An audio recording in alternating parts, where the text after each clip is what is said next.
Monggo langsung Bu Kurnia, bisa langsung dimulai Bu. Ya, terima kasih rekan-rekan semuanya. Assalamualaikum warahmatullahi wabarakatuh. Waalaikumsalam warahmatullahi wabarakatuh.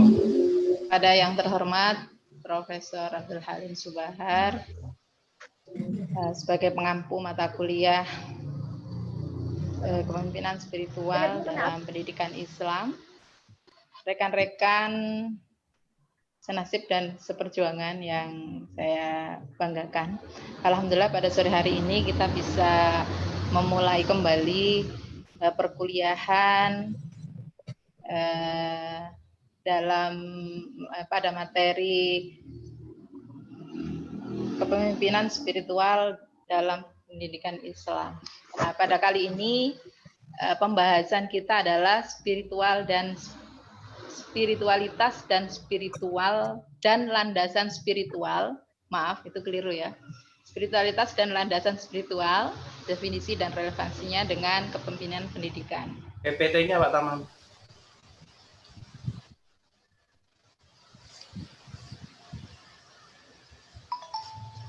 Pokok bahasan yang akan kita bahas yang pertama adalah definisi kepemimpinan spiritual seperti yang sudah dibahas hari-hari atau minggu-minggu yang lalu oleh teman-teman. Yang kedua, landasan kepemimpinan spiritual, dan yang ketiga, karakteristik kepemimpinan dalam pendidikan Islam. Yang pertama, kita membahas tentang definisi spiritualitas.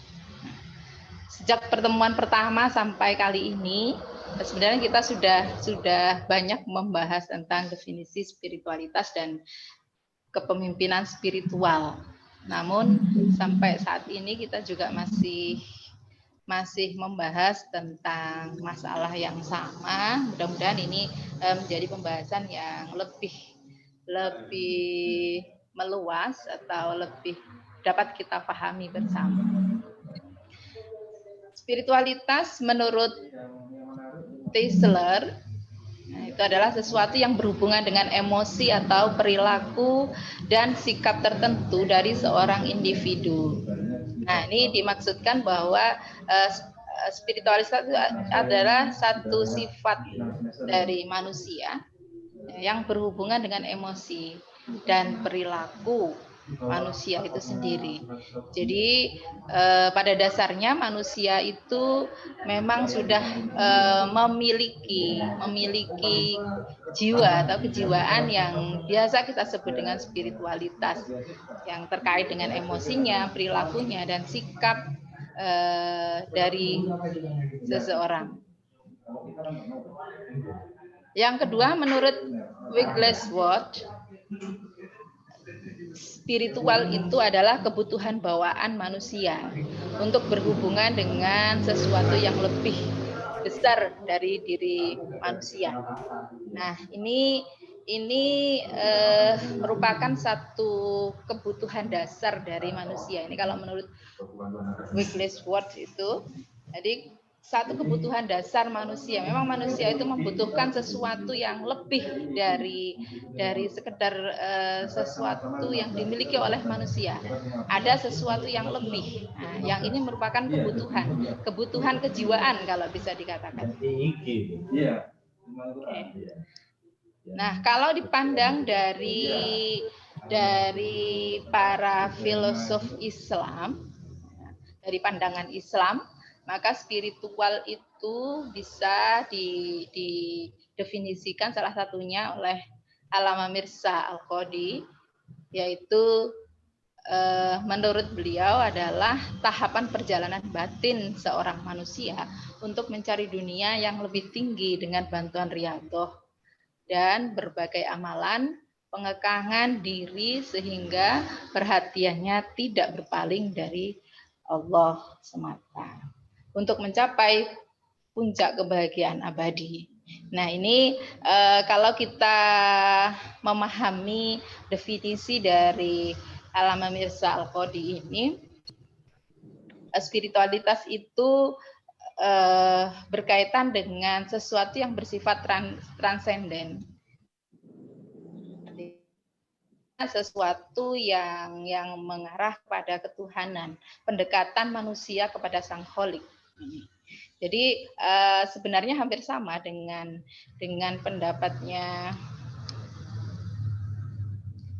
Wickliffe tadi ya. Jadi kalau Wickliffe tadi pendapatnya menyatakan bahwa ada sebuah kebutuhan batin, ya, kebutuhan dari manusia yang tidak sekedar dari kebutuhan manusiawi. Nah, di sini ada dua komponen menurut Wickliffe ya. Jadi komponen vertikal dan komponen horizontal. Jadi membahas tentang hubungan manusia dengan Sang Kholik dan hubungan manusia dengan manusia serta hubungan manusia dengan alam. Nih, jadi hampir selaras. Nah, yang kedua pendapatnya Said Hossein Nas, yaitu suatu yang mengacu pada apa yang terkait dengan dunia ruh, dekat dengan ilahi, mengandung kebatinan dan interioritas yang disamakan dengan yang hakiki. Nah, ini juga hampir sama. Jadi spiritualitas yang dimaksud itu keadaan jiwa seseorang, keadaan jiwa seseorang. Itu Sayyid Hussein Nasr. Yang mana Sayyid Hussein, namanya Nasr, Sayyid Hussein Nasr. Nasr, gitu. Ya. Mohon maaf nulisnya keliru. Sayyid Hussein Nasr ya, tulisannya begitu. Ya. Ada kebutuhan batin di mana manusia itu memerlukan pendekatan diri kepada yang maha kuasa, sehingga kebutuhan yang bersifat ilahiyahnya itu yang disebut dengan spiritualitas. Kalau menurut Ibnu Al-Arabi itu adalah pengerahan segenap potensi rohaniyah dalam diri manusia yang harus tunduk pada kekuatan syar'i dalam melihat segala macam bentuk realitas baik dalam dunia empiris maupun dalam dunia kebatinan. Ini juga hampir sama. Jadi potensi rohaniyah. Jadi ada dua unsur dalam diri manusia itu, yaitu jasmani dan rohani, di mana rohaniyahnya ini membutuhkan ada sifat kerohanian manusia itu yang kemudian manusia itu merasa butuh adanya hubungan vertikal dengan Tuhan dan hubungan horizontal antara manusia dengan manusia yang lain dan manusia dengan lingkungannya. Lalu kalau dikaitkan dengan kepemimpinan, definisi dari kepemimpinan spiritual itu sendiri, saya mengutip dari pendapatnya Hedrick and Richmond. Ya, kepemimpinan spiritual itu adalah kepemimpinan yang mampu mengilhami, membangkitkan, mempengaruhi dan menggerakkan melalui keteladanan, pelayanan kasih sayang dan implementasi nilai dan sifat-sifat ketuhanan dan lainnya dalam tujuan proses budaya dan perilaku kepemimpinan.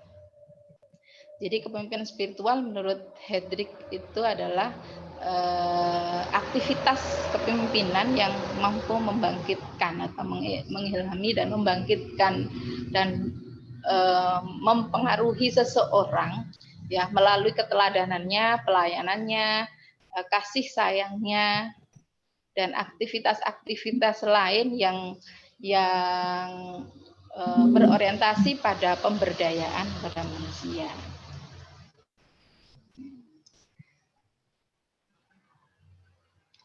Yang selanjutnya dalam perspektif Islam, ya, menurut Tobroni, kepemimpinan spiritual itu merupakan kepemimpinan yang membawa dimensi keduniaan kepada dimensi spiritual keilahian.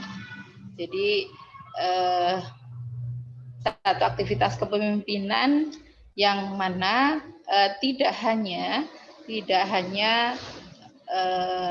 mengutamakan pada pada dimensi keduniawiannya, namun dimensi ilahiyahnya ini juga menjadi dasar atau landasan dalam bersikap dalam menjalankan aktivitas kepemimpinannya.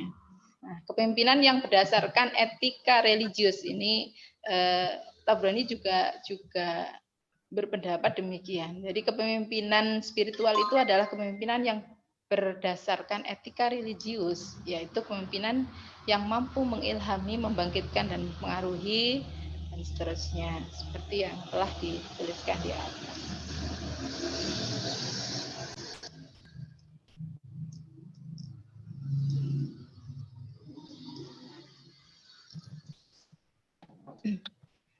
Kalau dalam perspektif Islam, melihat contoh kepemimpinan spiritual itu, kita bisa meneladani kepemimpinan Rasulullah. Nah, ini salah satu figur ideal yang patut kita contoh sebagai figur yang telah menerapkan kepemimpinan spiritual. Kalau zaman sekarang itu disebut dengan kepemimpinan spiritual. Nah, sifat-sifat yang ada pada diri Rasulullah itu merupakan cerminan dari kepemimpinan spiritual. Nih, yang pertama adalah seorang pemimpin itu wajib memiliki sifat siddiq, memiliki integritas tinggi, yaitu kejujuran ya dalam setiap ucapan dan tindakan dari seorang pemimpin tersebut. Yang kedua, amanah. Ketika seorang pemimpin itu amanah, dapat dipercaya, apabila diberikan tanggung jawab, maka sudah pasti aktivitas kepemimpinan itu dapat berjalan dengan baik sesuai dengan tujuan yang telah ditentukan bersama. Yang ketiga adalah fatonah. Nah, ini juga sifat yang harus dimiliki oleh seorang pemimpin, cerdas. Artinya sikap dalam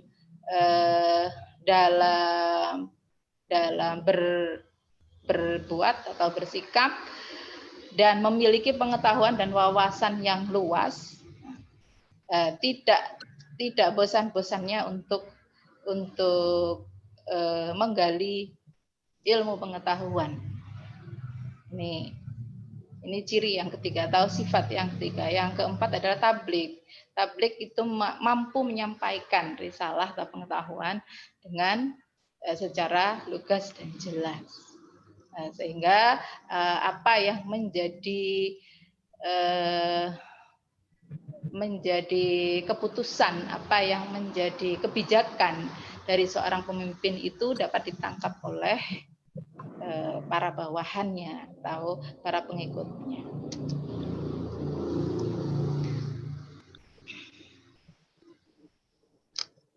Landasan kepemimpinan dalam pendidikan Islam.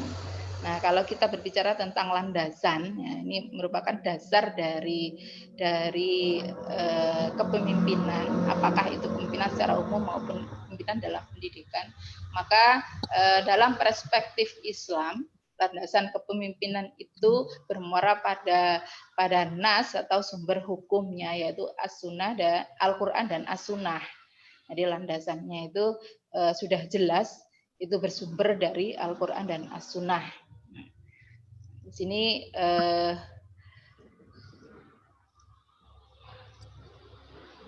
untuk dasar kepemimpinan Islam, saya mengutip dari salah satu jurnal, itu ada 8 dasar kepemimpinan. Yang pertama adalah pemimpin itu wajib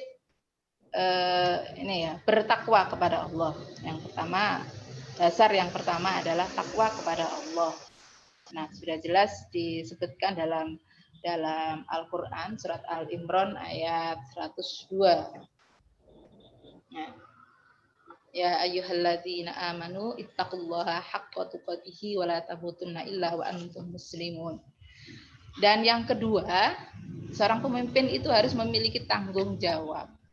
Nah, ini disebutkan dalam surat An-Nahl. Ini salah satu landasan yang dijadikan dasar mengapa pemimpin itu harus bertanggung jawab. Dalam Al-Quran sudah disebutkan dalam surat An-Nahl ayat 93 sampai 96. Ya, walau sya'allahu la ja'alakum ummatan wahidah al-ayah. Yang ketiga adalah dasar musyawarah. Dasar musyawarah. Jadi seorang pemimpin itu harus melaksanakan roda kepemimpinannya itu berdasarkan musyawarah, tidak atas dasar keinginan dan keputusan secara pribadi. Karena dalam proses kepemimpinan ini tidak hanya seorang yang berperan, namun banyak orang yang harus kita hargai pendapat-pendapatnya, sehingga dalam menentukan satu keputusan atau kebijakan itu berlandaskan pada asas musyawarah. Nah, ini juga diterangkan dalam Al-Quran dalam surat Asy-Syura ayat 38. Yang keempat itu berazaskan adil, landasan yang keempat adalah adil. Nah, ini juga diterangkan dalam surat An-Nahl ayat 90 sampai 92. Innallaha ya'muru bil 'adli wal ihsan wa ita'idil qurba wa yanha 'anil fahsya'i wal munkar al-ayah. Yang selanjutnya itu yang kelima itu adalah tidak membebani orang lain. Tidak membebani orang lain, artinya seorang pemimpin harus betul-betul siap dalam segala kondisi dan situasi di mana segala tanggung jawab itu merupakan tanggung jawab seorang pemimpin. Nah, ini juga dijelaskan dalam surat Al-Baqarah ayat 187. Nah, yang keenam itu adalah dasar amanah atau dapat dipercaya. Nah, ini sama dengan apa yang telah diteladankan oleh Rasulullah, yaitu amanah, dapat dipercaya. Seorang pemimpin itu harus memiliki sifat yang amanah. Ketika diberikan tanggung jawab, maka betul-betul melaksanakan tanggung jawab itu dengan terpercaya. Nah, ini juga dijelaskan dalam Al-Quran surat An-Nisa ayat 58. Yang ketujuh, dasar taat kepada perkara yang baik. Dan yang selanjutnya adalah menjadi suri tauladan atau sebagai contoh bagi anggotanya atau bagi penganutnya. Ini juga dijelaskan dalam surat Al-Lahab ayat 21. Nih.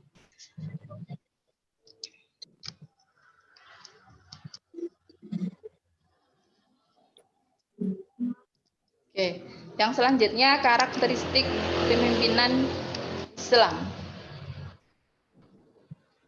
Ya, ini untuk pembahasan yang lalu juga pernah dibahas ya terkait dengan karakteristik kepemimpinan Islam. Mengapa di sini saya angkat kembali untuk melengkapi atau menguatkan dari materi bahasan kita kali ini. Itu yang dibahas tentang karakteristik kepemimpinan spiritual. Yang pertama adalah kejujuran, yang kedua fairness atau adil, yang ketiga semangat amal soleh, yang keempat sedikit bicara dan banyak kerja, yang kelima itu sebagai motivator, yang keenam itu terbuka baik dalam menerima kritik dan saran dari orang lain. Yang ke-7, yang ke-8 itu pemimpin itu ya harus mempunyai figur yang dicintai. Seorang pemimpin itu harus dicintai oleh anggotanya atau oleh pengikutnya. Yang ke-8, think globally and act locally. Jadi berpikir global dan bertindak lokal. Nah, ini karakter seorang pemimpin yang spiritual. Dan yang ke-9 adalah disiplin, namun tetap fleksibel, tidak disiplin kaku. Terima kasih, itu yang dapat saya sampaikan dan akan kita lanjutkan dengan diskusi agar supaya apa yang menjadi bahasan kita kali ini menjadi sesuatu yang bermakna dan bermanfaat bagi saya khususnya dan bagi kita semua pada umumnya. Terima kasih. Monggo Pak, saya kembalikan kepada Pak Khori. Baik, terima kasih atas presentasi luar biasa dari Bu Kurnia. Dan saya kira untuk efisiensi waktu, kami persilahkan kepada rekan-rekan untuk memberikan flashback ya, baik pandangan, pertanyaan, atau apapun, sehingga kemudian memperkaya terhadap diskusi yang kita laksanakan pada sore hari ini. Dipersilahkan. Ada yang menyampaikan pertanyaan? Luis. Halo, saya Pak Cori. Ya, monggo disilakan Pak Gopar. Nanti bisa langsung ditulis Bu Kurnia. Oke, siap. Silakan Pak. Baik. Assalamualaikum warahmatullahi wabarakatuh. Waalaikumsalam warahmatullahi wabarakatuh. Pengapunten Prof. Tadi malam saya izin rencana tidak masuk. Alhamdulillah proses akreditasi di kampus kami selesai waktu zuhur tadi. Sehingga alhamdulillah hari ini bisa mengikuti perkuliahan seperti biasa. Langsung saja dari apa yang disampaikan oleh pemateri tadi, ini cukup menarik tentang spiritualitas, landasan dan relasi kepemimpinan, pendidikan. Tadi apa yang disampaikan diantaranya adalah tentang landasan pemimpin spiritual itu, diantaranya adalah bertakwa, tanggung jawab, taat, dan suri tauladan. Saya ingin menarik sebuah kasus dan sekaligus pertanyaan ini pada poin tanggung jawab ini. Misalkan di dalam sebuah lembaga atau institusi itu tidak jarang kita banyak pemimpin yang terkadang pengimplementasian tentang tanggung jawab ini kurang. Itu pun di lembaga pendidikan Islam. Salah satu contoh misalkan ini juga antara kebijakan yang dibuat dengan implementasinya yang terkadang kurang terawasi itu misalkan tentang kehadiran pendidik misalkan yang diwajibkan dengan fingerprint atau face-print ini misalkan. Lah, ini terkadang ini menjadi masalah tentang tanggung jawab nih, tanggung jawab. Kira-kira mungkin pemateri memberikan trik-trik tertentu karena kita ya mudah-mudahan nanti suatu ketika menjadi seorang leader, pemimpin di lembaga ini mengenai kasus seperti ini. Misalkan ada di lembaga kita, ada dosen atau pendik, tenaga pendidikan yang kita membuat aturan seperti itu, misalkan. Halo, mohon maaf, ini punya siapa ya? Di mute saja, di mute.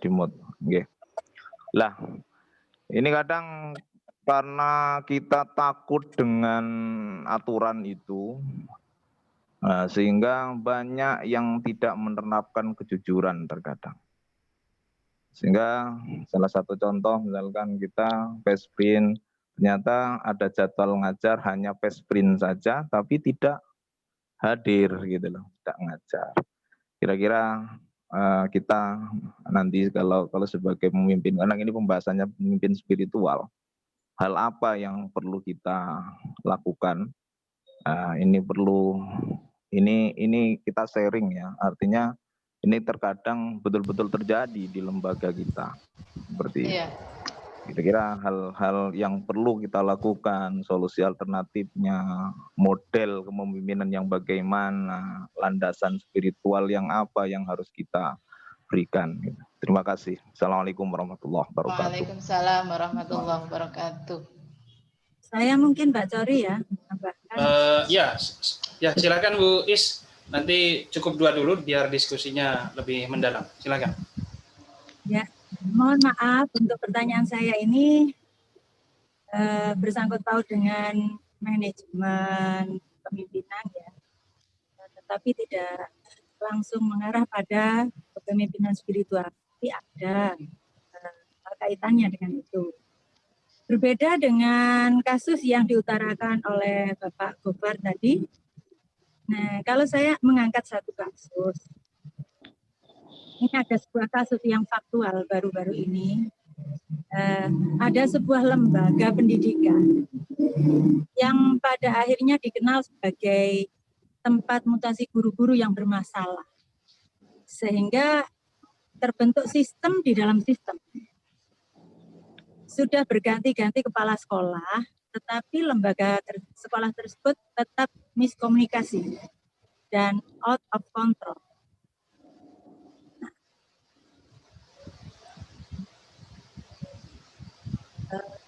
Kepala sekolah terakhir dari sisi spiritualitas dan integritas pribadi sepertinya sudah terpenuhi. Sudah melakukan pendekatan-pendekatan personal, memberikan reward, upaya-upaya positif lain. Namun nampaknya belum ada perubahan yang signifikan. Nah, melihat kondisi yang demikian, seharusnya bentuk kepemimpinan bagaimana yang dapat mengatasi problem dalam lembaga tersebut. Karena sudah berganti kepala sekolah berkali-kali, bahkan yang terakhir ini termasuk ya karena kepala sekolah yang terakhir ini berhasil di tempat-tempat yang lain, akhirnya ditaruh di tempat tersebut, kemungkinan agar mungkin bisa merubah. Ya. Namun sampai saat ini belum ada perubahan yang berarti. Bahkan kepala sekolahnya sendiri itu hampir-hampir putus asa. Nah, dalam bentuk yang seperti ini, bagaimana seharusnya manajemen mengambil peran atau kepala sekolah yang seperti apa yang bisa diterapkan di tempat yang seperti ini. Demikian mungkin pertanyaan saya yang berbeda dengan pola dari Pak Gofar tadi. Monggo, ini aja pertanyaan dari saya. Mohon maaf Bu Is, mohon maaf. Ini tempat sekolahnya itu mutasi guru-guru yang bermasalah. Iya. Bukan begitu ada Pak Gofar. Kan ada yang gitu kan. Menjadi komunitas berarti gitu loh, maksudnya lebih dari sehingga kuat. Begitu diganti kepala sekolah ini, bagaimana tim ini nanti bisa mengalahkan kepala sekolahnya. Nah begitu. Komunitas guru nakal. Jadi dia membentuk satu tim yang terlindungi kepentingan dia. Kalau dia absen, kalau dia kepentingan ini tidak mendapatkan. Ya, sudah dipahami ya, masalahnya ya. Iya, Oke. Rehabilitasi mungkin ya. Jadi Pak Gofar, kepala sekolahnya yang bermasalah. Nah sekarang enggak, bukan kepala sekolahnya yang bermasalah, tetapi komunitas guru-guru yang itu dari mutasi dari yang lain-lain. Sekarang harus bagaimana kepala sekolah mengatasi komunitas yang seperti itu. Gitu. Oke. Terima kasih pertanyaannya. Saya kira sudah dipahami dengan Bu Kurnia ya Bu, untuk memberikan respon awal. Dipersilakan Bu. Boleh. Terima kasih Pak Khori atas kesempatannya. Baiklah, saya akan mencoba untuk memberikan tanggapan dan nanti saya harapkan teman-teman yang lain bisa melengkapi dan menyempurnakan apa yang saya berikan, yang saya jelaskan. Yang pertama terkait dengan masalah ini ya, kejujuran. Kalau